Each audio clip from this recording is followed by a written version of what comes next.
नमस्कार। Prime times टेलिभिजनको नियमित दैनिक प्रस्तुति निषेधाज्ञा कहिलेसम्मको यो श्रृङ्खलामा यहाँहरूलाई स्वागत छ। म जनकराज पण्डित। दर्शकहरू, हामीले प्रत्येक दिन बिहान 8 बजेदेखि 9 बजेसम्म कोभिडसँग सम्बन्धित रहेर तपाईँहरूका जिज्ञासा, सल्लाह, सुझावहरूलाई सम्बन्धित क्षेत्रका विशेषज्ञ र चिकित्सकहरूसँग यहाँहरूका जिज्ञासाको समाधान गर्दै आइरहेका छौँ। आजको बसाइमा हामीसँग हुनुहुन्छ त्रिवी शिक्षण अस्पतालका वरिष्ठ छातीरोग विशेषज्ञ हुनुहुन्छ, त्यसै गरी सह प्राध्यापक समेत हुनुहुन्छ डाक्टर निरज बम, जो निरन्तर रूपमा कोभिडको महामारीसँगै त्रिवी शिक्षण अस्पतालमा कोभिडमा सक्रिय भएर कोभिडका सङ्क्रमितहरू, त्यसै गरी कोभिडसँग सम्बन्धित बिरामीहरूसँग निरन्तर रूपमा आफै उपचारमा व्यस्त समेत हुनुहुन्छ। हामी डाक्टर साहबलाई स्वागत गर्न चाहन्छु। डाक्टर साहब, यहाँलाई स्वागत छ प्राइम टेलिभिजनमा। धेरै धेरै धन्यवाद। हजुर, अहिले के छ डाक्टर साहब यो कोभिडको अवस्था, विशेष गरी भन्न त्रिवी शिक्षण अस्पतालमा? अहिले कोभिडको अवस्था खासै भन्ने हो भने एक समय थियो जब एकदमै धेरै बिरामीहरू अस्पतालमा शय्या नपाएर चौरमै बसिराखेको अवस्था थियो। त्यस्तो अवस्था अहिले छैन। एउटा सुखद अनुभूति भइराखेको छ।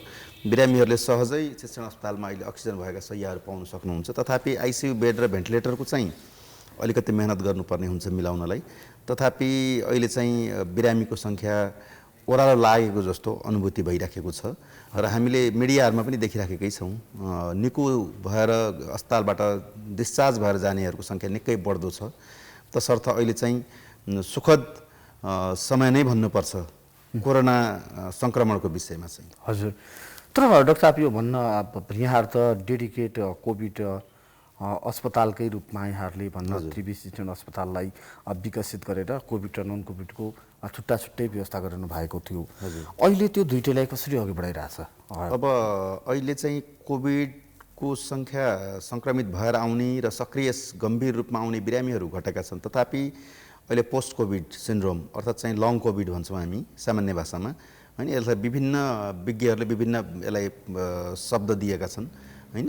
तसर्थ अहिले चाहिँ कोभिड निको भएर घर फर्केर जानेहरू र त्यसमा फेरि छातीमा निमोनिया भएर अस्पतालमा कोभिडको बेलामा उपचार गराएर अहिले फेरि सङ्क्रमण भएर आइराखेको बिरामीहरूको सङ्ख्या चाहिँ दिन प्रतिदिन बढिराखेको हो कि जस्तो मलाई लाग्छ। यसमा दुई तिनवटा पक्षहरू छन्। पहिला शय्या नभएर उहाँहरू बाध्य हुनुभयो, निजी अस्पतालमा पनि जान र महँगो शुल्क तिर्न बाध्य हुनुभयो। भनेपछि अहिले सन्चो भएर घर फर्कनुभयो र सरकारी अस्पतालमा यस्ता बिरामीहरूको सङ्ख्या चाहिँ बढिराखेको छ। किनभने सरकारी अस्पतालमा अझै पनि धेरै सहुलियतहरू छन्, होइन? भिडभाड बढी भए तापनि। तसर्थ पोस्ट कोभिड लङ कोभिडका बिरामीहरू नन कोभिडको रूपमा धेरै बिरामीहरू आइराख्नु भएको छ। तर डाक्टर साहब, यो पोस्ट कोभिडले त निकै घातक भन्न अवस्था सिर्जना गरेको छ भन्ने पनि छ बाहिर।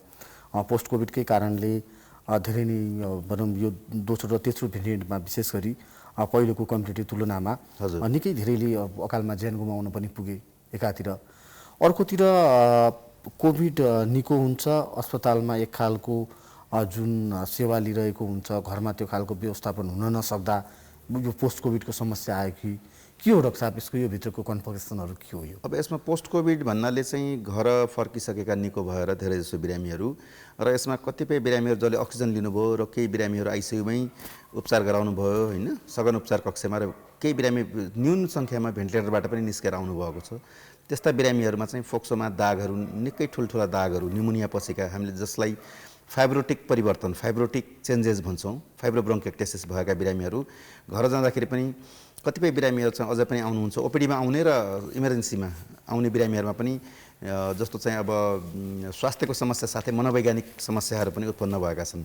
जस्तो भोक नलाग्ने, टाउको दुख्ने, रेङ्गटा लाग्ने, बान्ताउला जस्तो हुने, छाती गरुङ हुने, छाती दुख्ने, मांसपेशी कमजोर भएर जाने, होइन? शरीर थर्र काम्ने भन्नुहुन्छ उहाँहरू, निन्द्रा नलाग्ने, होइन? मुटु ढुकढुक हुने, सास फेर्न गाह्रो भयो जस्तो हुने, कतिपयलाई खोकी रुगाखोकी पनि लाग्ने र केही व्यक्तिहरूमा ज्वरो पनि आउने, यस्ता समस्याहरू देखिएका छन्। निकै बिरामी सङ्ख्यामा हुनुहुन्छ र यसमा दुईवटा पक्षहरू छन्। के छ भन्दाखेरि पहिला उपचार गराउँथ्यो स्टेरोइड औषधि, हाम्रो बाध्यात्मक परिस्थिति थियो र राम्रो काम गरेको पनि थियो स्टेरोइडले, होइन? त्यो औषधि पनि निकै रूपमा हामीले प्रयोग गर्नु पर्यो र एकदमै हाई डोजमा पनि जानु पर्यो कहिलेकाहीँ। किनभने फोक्सोमा भएको इन्फ्लामेसन अर्थात् चाहिँ सक्रिय रूपमा निमोनिया बढिरहेको निमोनियालाई रोक्नको निम्ति हामीसँग अरू कुनै विकल्प थिएन, जस्तो रेमडेसिभिर टोसिलिजुमाबहरूको खासै प्रभावकारिता नदेखिएको अवस्थामा भनेपछि त्यस्ता बिरामीहरूलाई केही रोग प्रतिरोधात्मक क्षमता घटेर गयो उपचारको क्रममा पनि।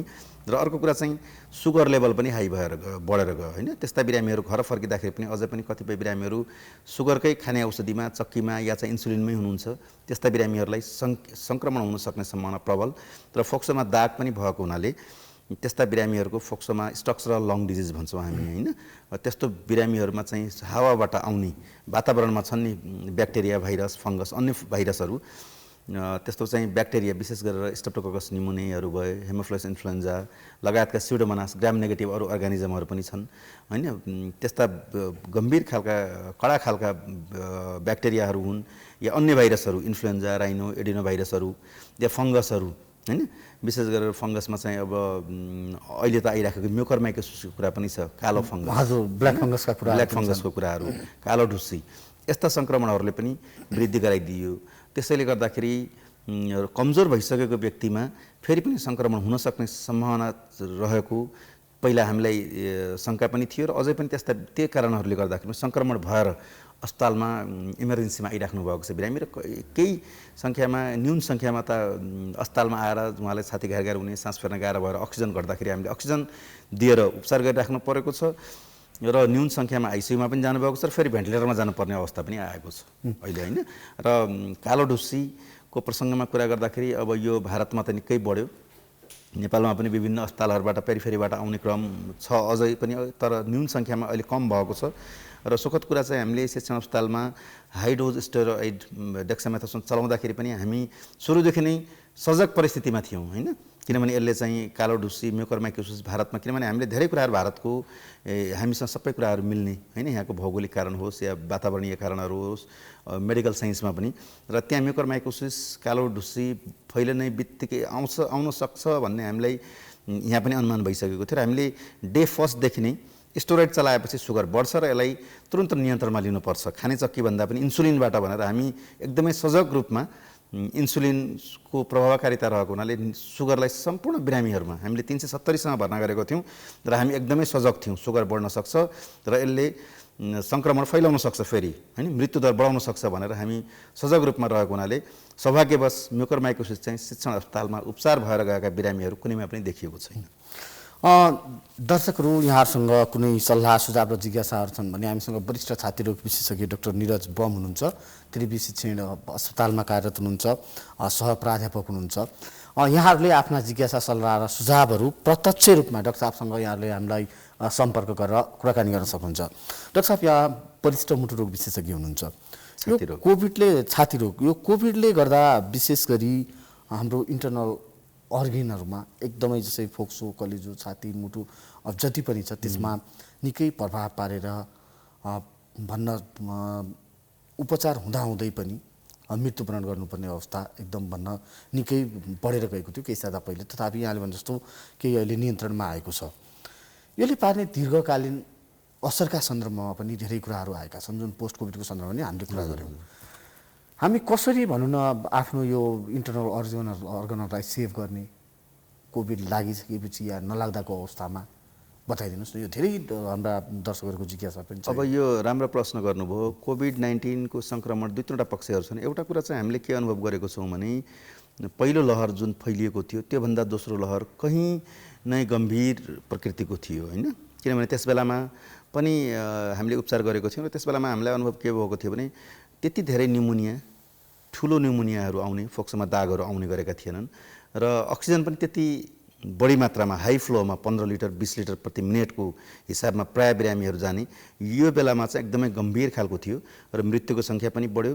र त्यस बेलामा भेन्टिलेटरमा भएका बिरामीहरू पनि कतिपय बिरामीहरू हामी अझै पनि आइराख्नु भएको छ फलोअपमा, उहाँहरू निस्केर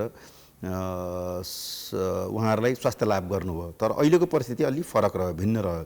किनभने अस्पताल आउँदाखेरि गम्भीर भएर जाने एकैचोटि र 81 भनौँ न सडनली एकदमै गम्भीर अवस्था उत्पन्न हुने, छोटो समयमा आइसियु लगेर जानुपर्ने, भेन्टिलेटरमा राखिसकेपछि फेरि FiO2 भन्छौँ हामी, भेन्टिलेटरको जुन अक्सिजन दिनुपर्ने मात्रा घटाउन नसकिने होइन, एकदमै हाई फ्लोमा भेन्टिलेटरले पनि दिनुपर्ने त्यस्तो परिस्थिति भन्दाखेरि एकदमै गम्भीर खालको अवस्था थियो यो पल्ट। डाक्टर साहब यो प्रसङ्ग जोड्नेछौँ, कोही दर्शक जोडिनु भएको छ, हामी उहाँलाई हेलो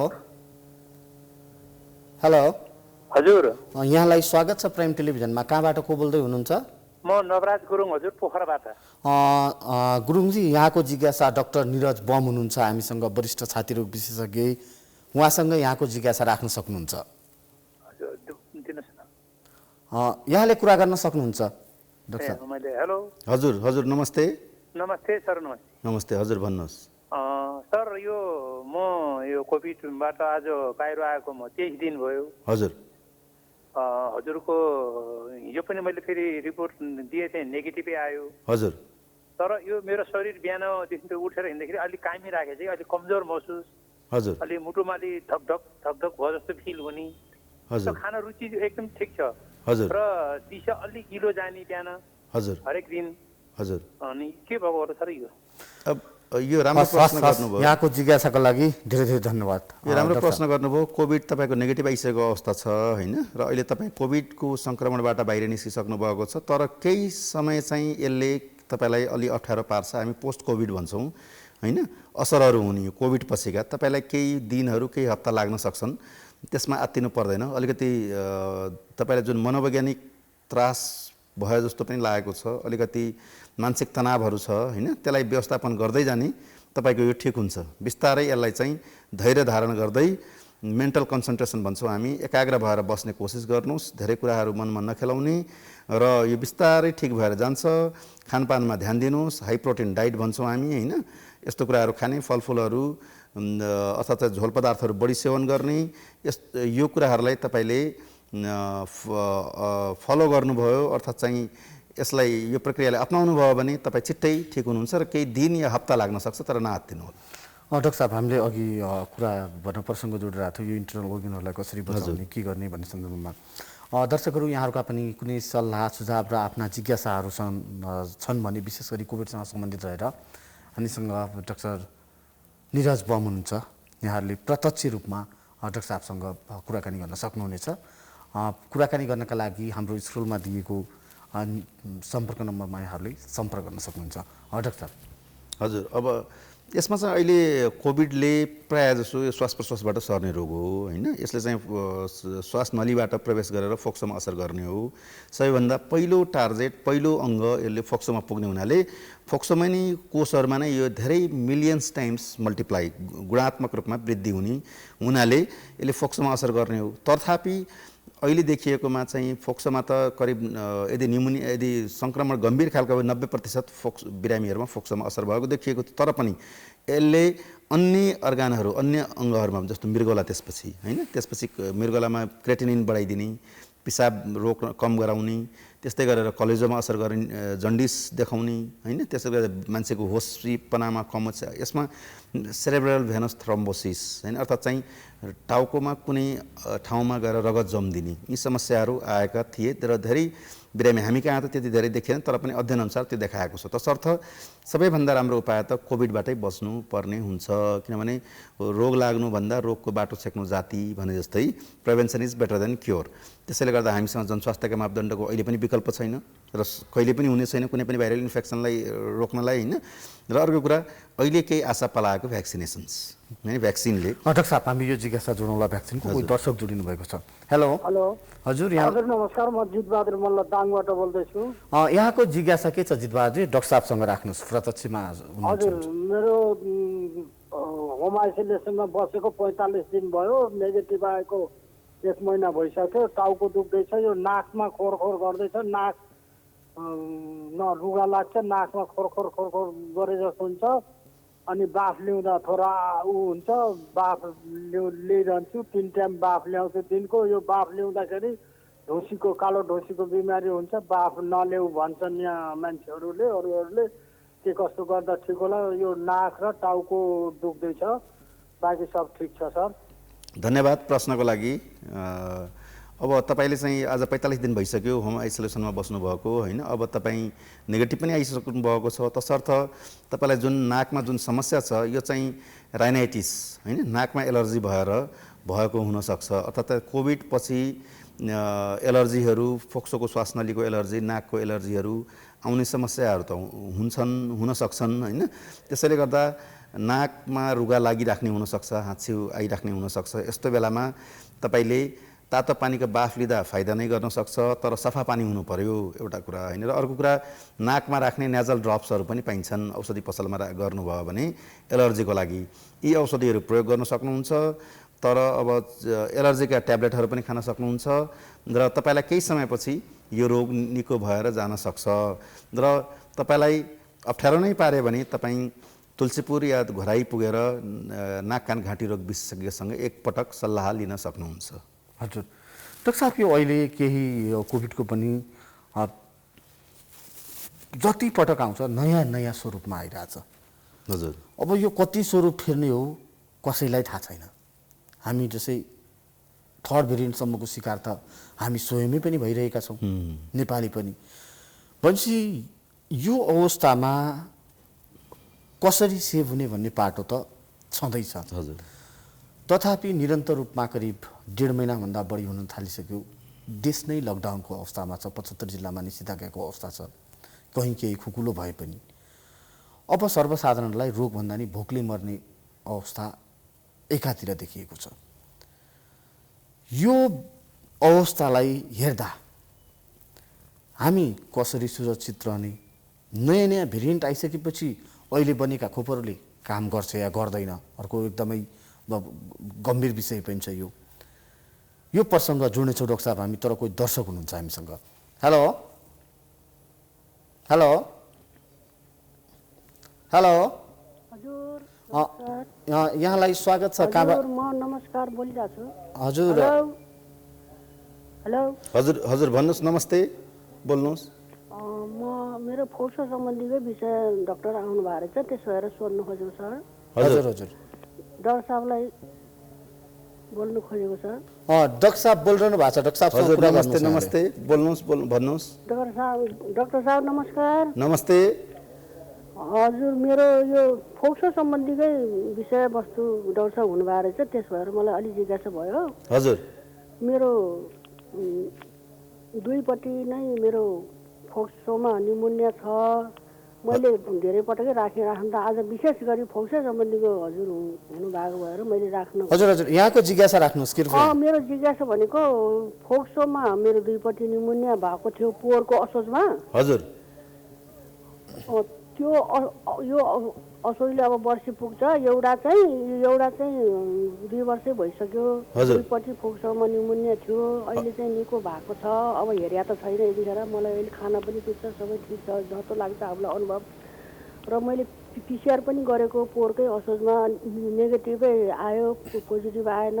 हजुर, अनि मलाई स्कप टाइप्रस भन्ने रोग लागेको थियो, त्यो पनि मैले निको भयो, अहिले ठिक छ। अनि मेरो लिभर पनि सुन्नेको थियो, अहिले निको भएर अनि वर्षी हुन्छ अब यो असोजले। अनि के अरे पेटमा अलिकति पानी जमाएको थियो, त्यो पनि दबाईले निको भयो। अनि के अरे मेरो सुगर पनि छ मेरो, अनि प्रेसर पनि खान्छु 10 को। त्यस कारणले गर्दा यो फोक्सो निमोनिया भएकोले चाहिँ सुई लाउनु मिल्दैन अहिले भनेर भन्नुभयो यो गएको पहिलो लटको चैतमा। अनि अब मैले यो निमोनिया भएको मान्छेले अब मैले सुई अब आयो भने लाउन मिल्ने कि नमिल्ने, विशेष गरी हजुरलाई मैले यो कुरा धन्यवाद तपाईको चाहिँ धन्यवाद। यो भ्याक्सिनको विषयमा सोध्नु भएको छ हैन तपाईको? अहिले 72 वर्ष भयो है हजुर। निमोनियाको बारेमा जुन भएको थियो पहिला, निमोनिया भनेको एक्युट भन्छौँ हामी, यो तुरुन्तै आउने हो संक्रमण फोक्सोमा, र सन्चो भइसकेपछि यसका अवशेषहरू कहिलेकाहीँ एक्सरेमा दाग रहन सक्छन्, तर यो सन्चो भइसकेको मान्नुपर्छ हैन। र अर्को कुरा रह्यो उमेर, र तपाईँलाई कुनै दीर्घकालको रोगले भ्याक्सिन लगाउनलाई छेक्दैन। भ्याक्सिन भनेकै अहिले दीर्घरोगी या चाहिँ ज्येष्ठ नागरिकहरू या चाहिँ उपचारमा भइराखेका बिरामीहरूलाई लक्षित गरेर ल्याइएको हो हैन। किनभने यस्तो बिरामीहरूलाई, यस्तो व्यक्तिहरूलाई यो भाइरसले, कोरोना भाइरसले बढी असर गर्न सक्छ भनेर, त्यसैले गर्दा तपाईँले ढुक्क भएर भ्याक्सिनहरू लगाउन सक्नुहुन्छ। यदि कोही व्यक्ति कोरोनाबाट सङ्क्रमित हुनुहुन्छ भने उहाँहरू आइसोलेसन सकिएको दिनपछि उहाँहरू भ्याक्सिन लगाउन सक्नुहुन्छ।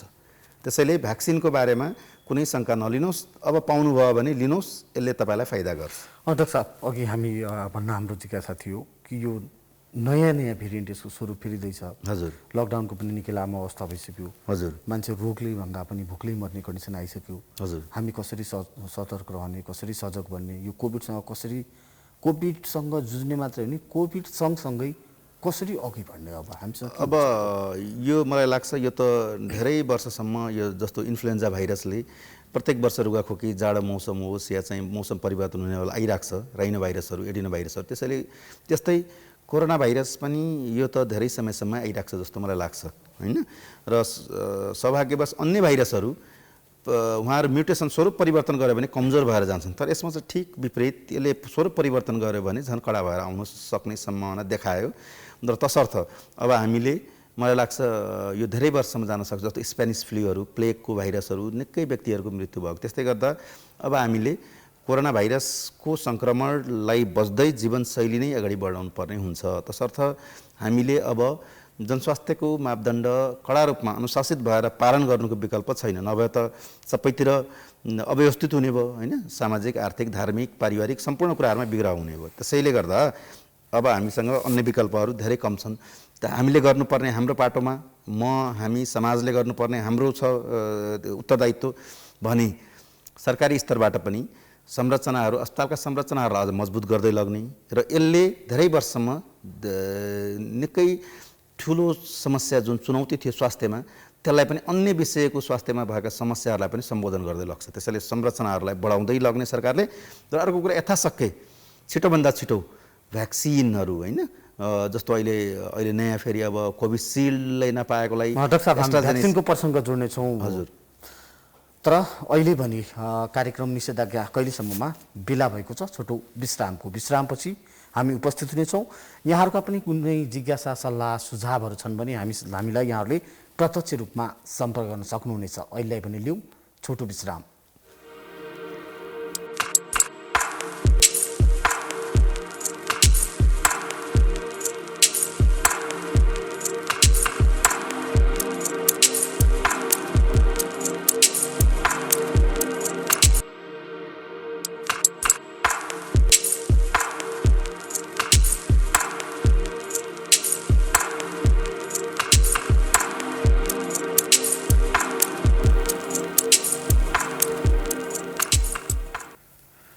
विश्रामपछि स्वागत छ दर्शकहरू। यति बेला हामीसँग वरिष्ठ छातीरोग विशेषज्ञ डाक्टर निरज बम हुनुहुन्छ र कोही दर्शक पनि हामीसँग जोडिसक्नु भएको छ। हामी उहाँलाई स्वागत गर्छौँ।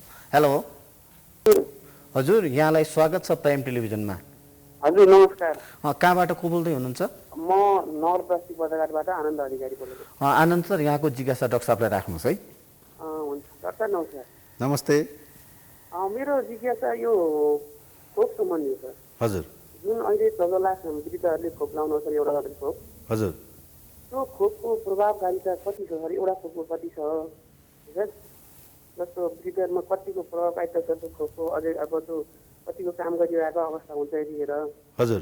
र अनि जुन अहिले यो भेरोसेल खोप छ नि, यो खोप लगाएको कति दिनबाट चाहिँ यसले चाहिँ प्रभावकारिता देखाउन थालिन्छ? हजुर, प्रश्न फेरि? यो चाइनिज खोप लागेको छ नि भेरोसेल, हजुर, यो खोप लागेको कति दिनबाट यसले चाहिँ प्रभावकारिता देखाउन थाल्ने?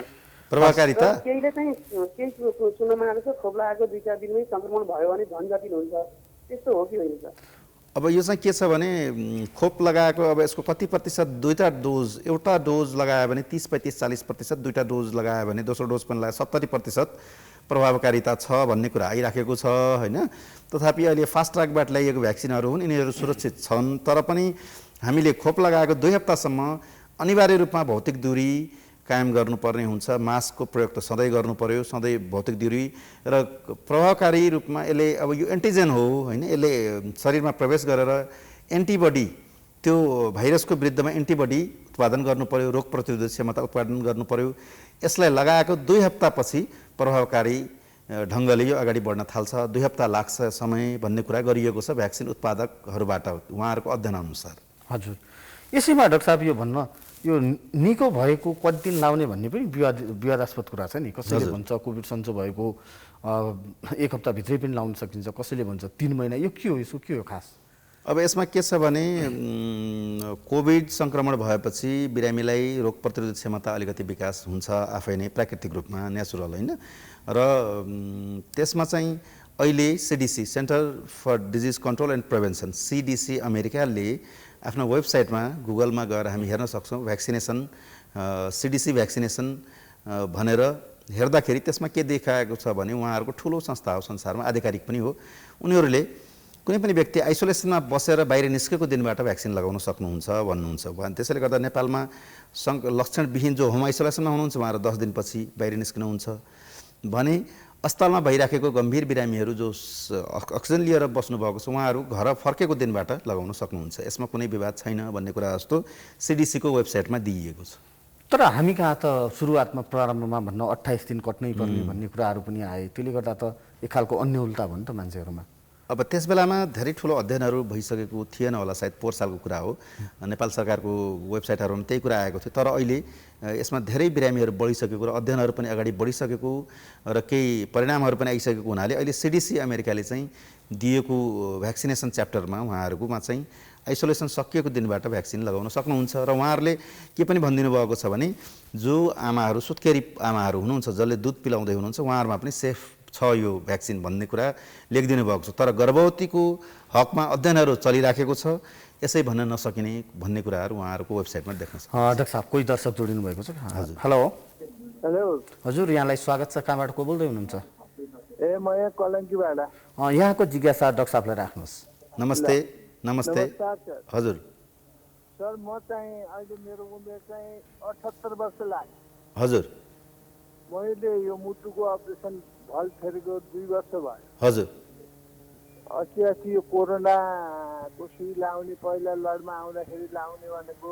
लाउनुहुन्न भन्ने यहाँ हल्ला चलेर मैले लाइन हजुर फेरि पछि पनि अहिले बिचमा आएर पनि मैले त्यो सुई लगाएको छैन लाउनुहुन्न भन्ने हिसाबले भनेर छिमेकमा त्यसै कुरा गरेर अब मैले त्यो सुई लाउन के हुन्छ कि हुन्न के गर्नुपर्छ म मुटुको औषधिहरू खाइरहेको धन्यवाद मैले अघि नै भने जस्तै जस्तो तपाईँ 78 वर्षको हुनुहुन्छ ज्येष्ठ नागरिक हुनुहुन्छ होइन त्यसैले गर्दा र अर्को मुटुको औषधि खाइराख्नु भएको छ त्यसमा कुनै शङ्का लिनुपर्ने अवस्था छैन अहिलेको भ्याक्सिन भनेको कोरोना भाइरसले विशेष गरेर ज्येष्ठ नागरिक र दीर्घकालका रोगीहरू जो औषधि खाइराख्नु भएको छ रोगहरू छ मृगोला कलेजो मधुमेह क्यान्सरका बिरामीहरू यिनीहरूलाई बढी सताउने हुनाले यो भ्याक्सिन तपाईँहरू जस्तै समूहलाई लक्षित गरेर ल्याइएको हो त्यसैले गर्दा कुनै शङ्का नलिइकन ढुक्क भएर भ्याक्सिन लगाउनुहोस् र सुरक्षित हुनेतिर लाग्नुहोस् भनेपछि डाक्टर साहब हामीले भ्याक्सिनको प्रसङ्ग निकालिरहँदा अहिले पनि हाम्रो टोटल पपुलेसनको 2.5% डबल डोज लिएको छ भनेपछि एराउन्ड 8 देखि 8.5% सिङ्गल डोज लिएर बसिरहेको अवस्था छ तथापि जुन विशेष गरी हामीले यसरी बुझौँ भ्याक्सिन भन्ने बित्तिकै हामी नामभन्दा पनि चिनिया र भारतीय भ्याक्सिन भन्दा सहज रूपमा बुझ्ने गरिएको छ यो अवस्थामा जस्तै कोभिसिल्ड लागेका 4,25,000 भन्दा बढी मानिसहरू दोस्रो डोज लाउनबाट वञ्चित रहेका छन् अहिलेसम्मको अवस्थामा किनकि प्रारम्भमा कोभिसिल्डको भनौँ न पहिलो डोज लागेको 8 हप्ता भनेर भनियो त्यसपछि फेरि 16 हप्तामा गयो त्यो 12 देखि 16 अहिले त 16 हप्ता पनि कटिसकेको अवस्था छ भनेपछि यो भछि मान्छेहरू एक खालको झन् आक्रान्त आक्रोशित बनेका छन् भ्रममा हुनुहुन्छ उहाँहरू झन् तनावमा हुनुहुन्छ कि के हुने हो पहिलो डोज लाग्यो यसले काम गर्ने हो कि होइन दोस्रो डोज पाउने ठेगान छैन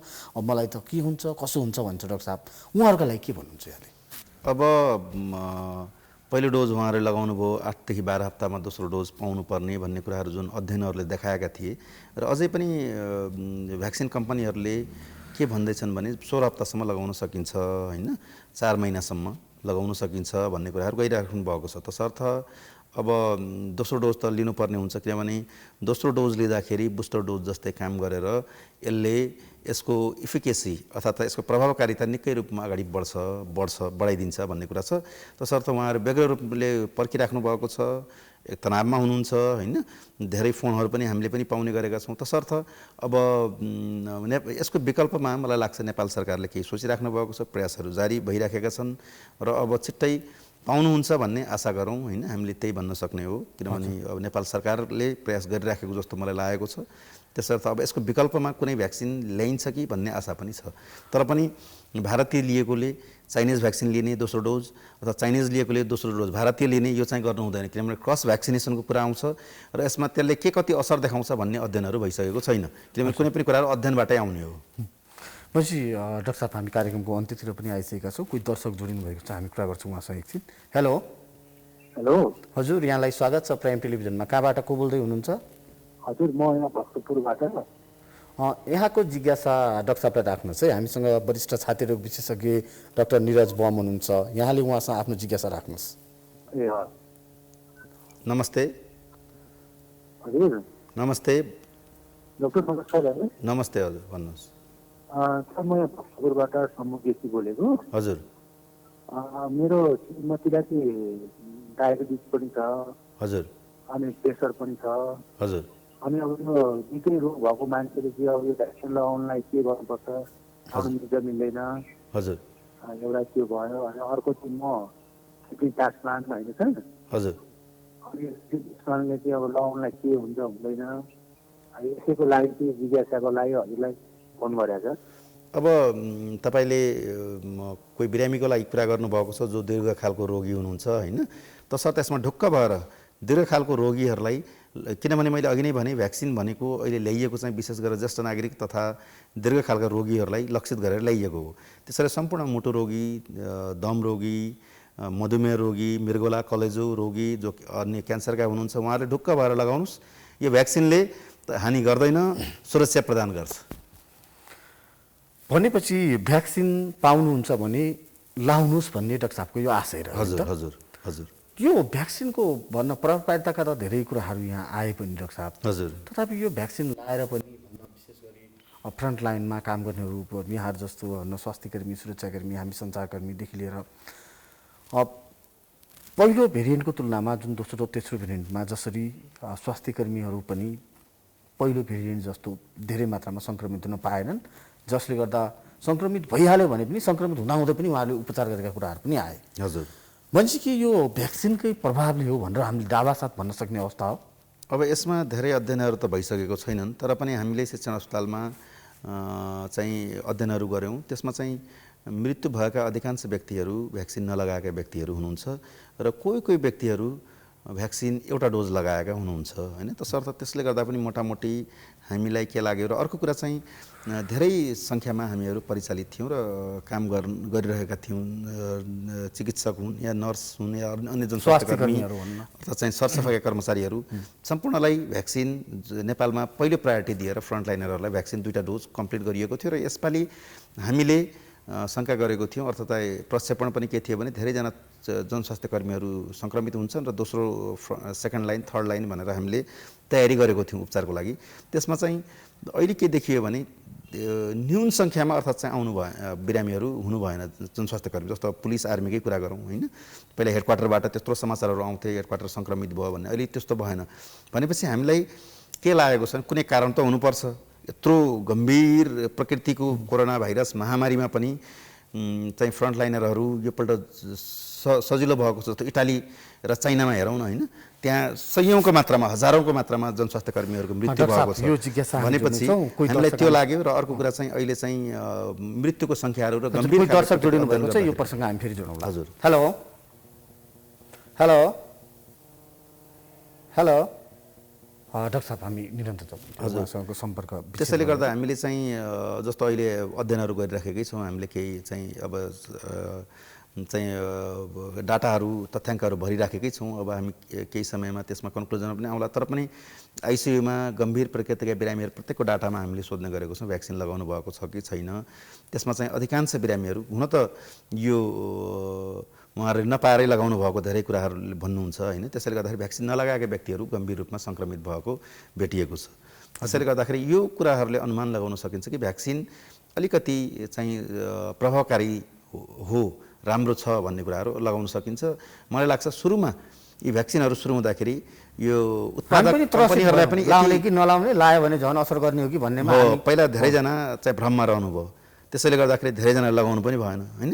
तर अहिले ती कुराहरू क्लियर हुँदै आएका छन् हैन। त्यसमा चाहिँ अब धेरै जनस्वास्थ्य अर्थात् भनौँ पब्लिक हेल्थ जनस्वास्थ्य पनि यसमा चाहिँ अहिले चाहिँ अलिकति आशा पलाएको छ जस्तो मलाई लाग्छ, आशाको किरण। किनभने सुरुमा हामी पनि म पनि ढुक्क थिएन, सुरुको दिनमा माघ 14 गते लगाउँदाखेरि लगाउने नलगाउने दोधारमा हैन विभिन्न मृत्युका घटनाहरू आइराखेका थिए, भारतीय माध्यमहरूमा पढिराखेका थियौँ। त्यसैले गर्दाखेरि धेरैजना भ्रम भएर पनि कतिले त अस्पतालमै काम गर्ने कर्मचारीहरूले पनि लगाउनु भएन, तर पछि लगाउनु भयो।